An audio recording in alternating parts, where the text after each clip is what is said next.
Hello and नमस्कार। मैं doctor कंचन Singh Bharat homeopathy में आप सभी का स्वागत करती हूँ और आशा करती हूँ कि आप सभी अच्छे और स्वस्थ होंगे। तो चलिए आज के इस वीडियो में मैं आप सभी से बात करने वाली हूँ बहुत ही कॉमन सवाल को लेके। ओपीडी में भी मेरे पेशेंट पूछते हैं और यहाँ तक कि जो पेशेंट ऑनलाइन ट्रीटमेंट लेते हैं वो भी ये सवाल पूछते हैं कि क्या डायबिटीज की वजह से भी पार्किंसन हो सकता है। तो चलिए आइए जानते हैं क्या सच में डायबिटीज की वजह से पार्किंसन डेवलप हो सकता है या नहीं हो सकता है। जैसा कि आप सभी को मालूम है कि पार्किंसन आखिर क्या है, मैं अपनी हर वीडियोस में आप लोगों को बताया है कि पार्किंसन एक क्रॉनिक न्यूरोलॉजिकल डिसऑर्डर होता है जो हमारे ब्रेन की कोशिकाएं हैं जहां पे डोपामिन नाम का केमिकल बनता है जिसे हम सबस्टेंशिया नाइग्रा कहते हैं।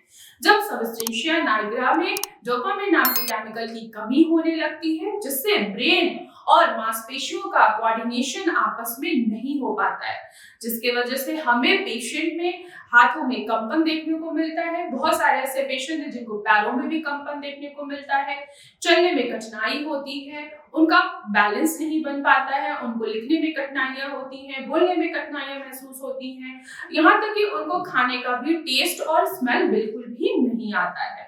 अब जब पेशेंट लंबे समय से पार्किंसन से सफर करता है तो पेशेंट को कब्ज होने की भी शिकायत देखने को मिलती है। तो ये होते हैं पार्किंसन।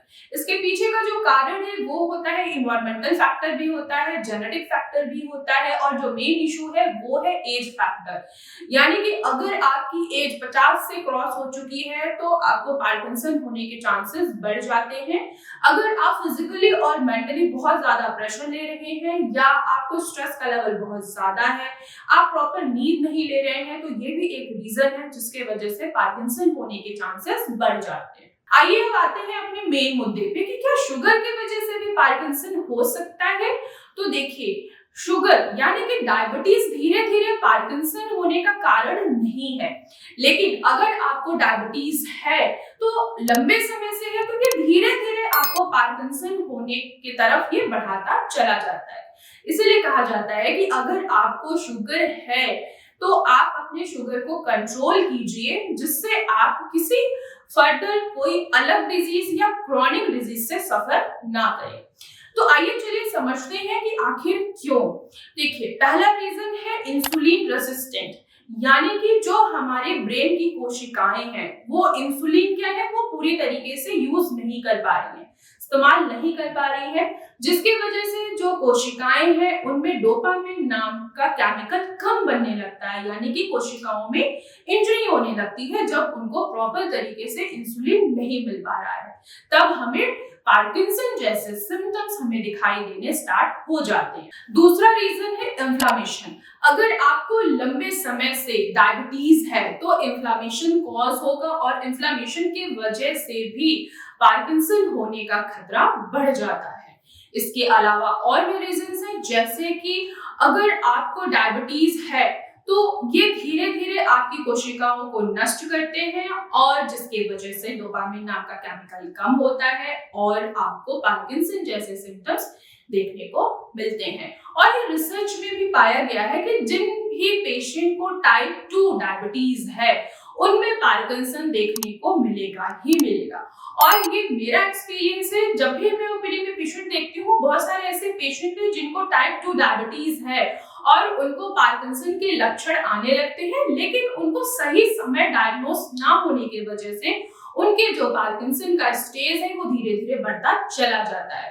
तो जाहिर सी बात है, कहीं ना कहीं अगर आपको शुगर है तो उसका पार्किंसन होने का खतरा बढ़ता है, पर डायरेक्टली नहीं। अगर आप अपने शुगर को कंट्रोल करते हैं और अपने हाइजीन को मेंटेन करते हैं, आप एक्सरसाइज करते हैं, अपने सेडेंटरी लाइफ को बैलेंस करके चलते हैं, एक्सरसाइज योगा है, आप अपने स्लीप पैटर्न को चेंज करते हैं, अपनी डाइट को चेंज करते हैं, तो जरूरी नहीं है कि हर शुगर के पेशेंट को पार्किंसन हो सकता है।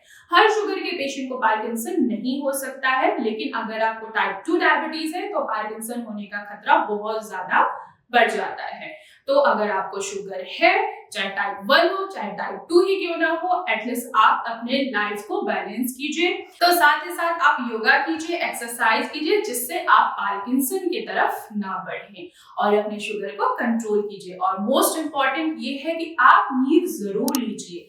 जब आपकी एज 50 की क्रॉस हो जाती है तो आपको स्ट्रेस नहीं लेना है, प्रॉपर नींद लेना है। एटलीस्ट 7 से 8 घंटे की नींद लेना बहुत जरूरी है। अगर आप नींद लेंगे तो आपको पार्किंसन होने के चांसेस काफी हद तक कम हो जाते हैं। तो मैं आशा करती हूँ कि बहुत सारे पेशेंट का ये सवाल था कि क्या शुगर की वजह से भी पार्किंसन हो सकता है, तो मैं समझती हूँ कि अब आपको इसका जवाब मिल गया होगा। तो मैं आशा करती हूँ कि आज की वीडियो में बस इतना ही, फिर मैं मिलूंगी नेक्स्ट वीडियो में। तब तक के लिए धन्यवाद।